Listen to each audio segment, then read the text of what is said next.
All right, welcome back. Now, he is one of this country's most talented, renowned creatives and has composed and performed in music choirs in Brazil, Egypt, India, Russia, Uruguay, and the United States. Soweto-born Neo Muyanga, who is one of the co-founders of BLK Sonshine, yes, that's him, with Masauko Chipembere, according to his countless list of composer achievements after being appointed the composer in residence for the 2017 Johannesburg International Mozart Festival. Muyanga, who plans to fuse traditional Basotho and Zulu music, jazz and Western classical music for the festival, joins us now to tell us more about his latest gig. I wonder if, can we call it a gig? It's a gig. I suppose it's the latest gig here. It's a gig. Good morning. Welcome to Morning Live. Thank you. What was your first thought, though, when you were first approached to be the composer in residence for something as big as the Johannesburg International Mozart Festival? Well, I laughed because I said I got a phone call from Florian Ullig, who's the artistic director. He's based in Germany. He was based between Germany and Britain. And I think I said to him, I'm not so sure I have much to do with Mozart. I mean, Mozart is an interesting character because he was so fixed and so hard to enter. Yes. I have relationships with other dead composers, not so much Mozart. But in the end, I thought, I like to do things that are frightening for me, that help me learn. Yeah. So I accepted the invitation, and it's been a kind of whirlwind ever since. Yeah. And I mean, you've been tasked with 2 works. Tell us a little bit about that. Yeah, the first work will be, it's called Data. It's a meditation on the kind of the psychological positioning of an icon. Right. Who happens to have lived in a prison cell for 27 years, walks out and straight into the union buildings as the first president of a new country. And the interest for me is about what makes a figure like that in the world. There are a few, not many with the story that emanates from South Africa, but there are a few who've been in that kind of position, who are seen as saviors and messiahs, but who are feeling trepidation about the expectation. And who write about themselves as nervous and as worried that they are giving the wrong impression. And so they try to mitigate that by demonstrating to people how human they are and how fallible they are. And that makes them more the Messiah. And people elevate them into a certain kind of level.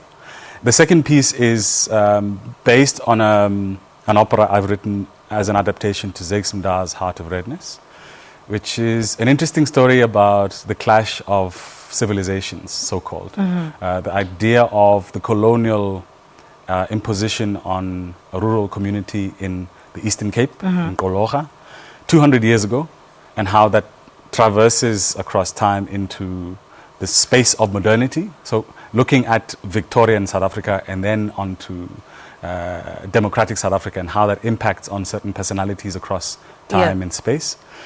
And it speaks quite articulately about language, the use of the choral tradition as a way of expressing a certain kind of black modernity. And it illustrates my interest in opera, particularly black opera or opera in the black community, which I think is different to opera in other parts of the world.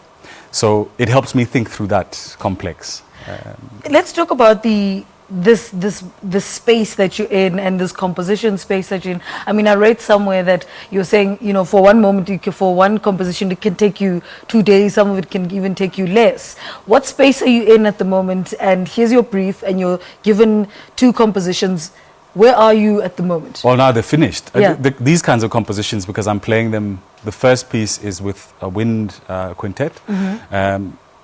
The second piece is with a quartet of singers, soprano, alto, tenor, and baritone. But because they have to learn it beforehand, I had to finish them. So my promise was I'd finish them in December. I think I finished them on the 2nd of January. And sent the What were the highlights, though, of that space, of composing in that space? Oh, it's my favorite place to inhabit. I love sitting in a quiet room and writing. That's a favorite moment of mine. But it takes quite a long time. Both pieces together, I think, probably took about 3 or 4 months to finalize.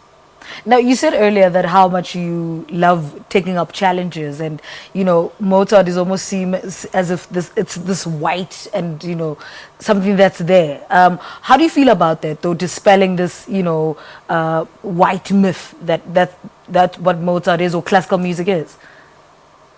I don't see it like that. Firstly, the festival is not about having to engage directly with Mozart or his whiteness, or his deadness for that matter. The reality is he's written some wonderful music that people have treasured and found succor in for centuries. He's somebody I value as an existence that's influenced the direction that music has taken. My particular influence on the classical scale would be closer to Beethoven. There's a performer, Andras Schiff, performs beautiful interpretations of both Mozart and Beethoven. And he has this quote he likes to give when he's interviewed. And he says, Mozart's music is like the music that comes from heaven. Yeah. It's fixed, it's already packaged. Yeah. Beethoven is the music that humanity makes to reach up to heaven. Right. And to me, that's a lot more dangerous, a lot more exciting. So I haven't had to think too much about Mozart, except the theme, where that's all folks, and folk is the fulcrum term there. The idea of what folk music has to do inside of classical music. And my own particular theme about classical music in the black community and diversification of classical music. Black people have been making classical music and disrupting classical music in this country for 200 years. So I'm occupied with that research and writing that series of anecdotes and discoveries in order to illustrate that we've had a long tradition of engaging with this music. It hasn't just begun, and we've got orchestral players who are performing during the Mozart Festival this year who are from the local townships, as well as major stars from around the world, people like Joanna McGregor. So it's an incredibly vast universe, and South Africa has been a huge player. South Africa today is one of the primary training grounds for young opera singers. Cape Town happens to be that, but the Academy struggles with asking why. Right? All right, we have to cut it short. We could go on forever, but time is not on our side. All right, composer, researcher, and musician and cultural activist Neo Muyanga is the composer in residence for the 2017 Johannesburg International Mozart Festival, 27th to the 5th of February, under the theme, That's All, Folks. Let's take a nap break. We'll give you the news after.